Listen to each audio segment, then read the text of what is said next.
во рамките на ЦЕФТА во 2011 ние меѓусебно имаме извезено 7 милиарди евра.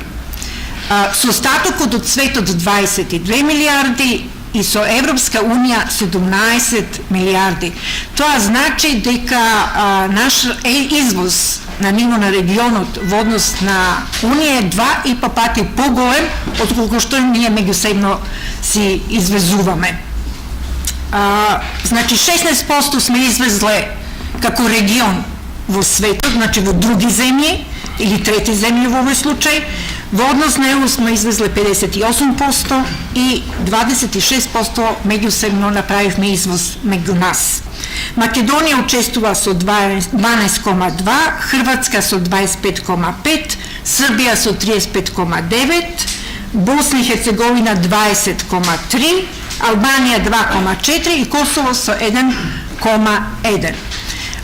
Русија е еден од најголемите партнери со трети земји и тоа е нормално, бидејќи во Русија се извезуваат воглавно земјоделско-прехранбени производи, така да и кај нас и во Македонија се бележи раст на тој извоз. Веќе за увоз да не зборуваме, бидејќи сите увезуваме енергенси од тамо.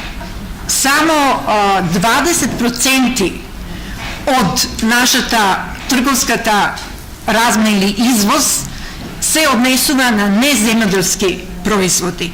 Тоа значи дека капацитет конкурентен на нашиот пазар е поприлично низок, бидејќи немаме производи со додадена вредност. Значи тоа е воглавно примарно земјоделско производство. сега извоз на земјоделско производство храна покажа во услови на криза најмали можни осцилации во однос на индустријското производство, значи храна секогаш треба, но сепак таа мора да има и додадена вредност. Значи треба да имаме повеќе преработувачки производи во извозот. Из неколку примери само да добавам ситуација прилика што не чека и како ќе биде за неколку битни производи.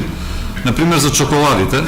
До сега, согласно ЦЕФТА договорот, чоколадата идеше со 0%, значи извезуева и тоа беше главен производ извозен на храна во Македонија. Меѓутоа сега, согласно стабилизација асоциација договорот, што се применува со ЕУ, прво ќе имаме квота од 350 тони со 0% царина, но потоа со надминување на квотата ќе имаме дури до 18% царина кај чоколадите. Значи, на еден начин, нашите производи ќе бидат во некоја привилегирана, односно, производите ќе бидат во некоја привилегирана ситуација.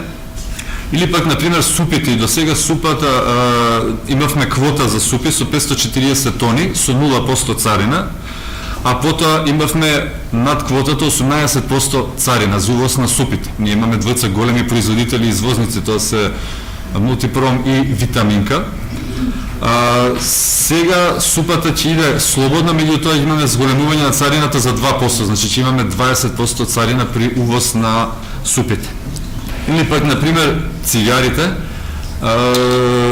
до сега имавме квота од 100 тони, која беше, значи, без царина, меѓутоа сега, како што ќе иде размената со ЕУ, практично ќе имаме за 15% изголемување на царината и сега ќе имаме царина од 60%, што секако за хрватите може битно. Дефинитивно ќе мора да се направат пресметките во соработка со компаниите и во соработка со влада. Значи, ова конференција е во таа насока да се отвори прашањето што не чека и со време да се превземат некои активности заеднички помеѓу влада и стопанството, да подготвиме платформа за преговори, jer тие ќе бидат.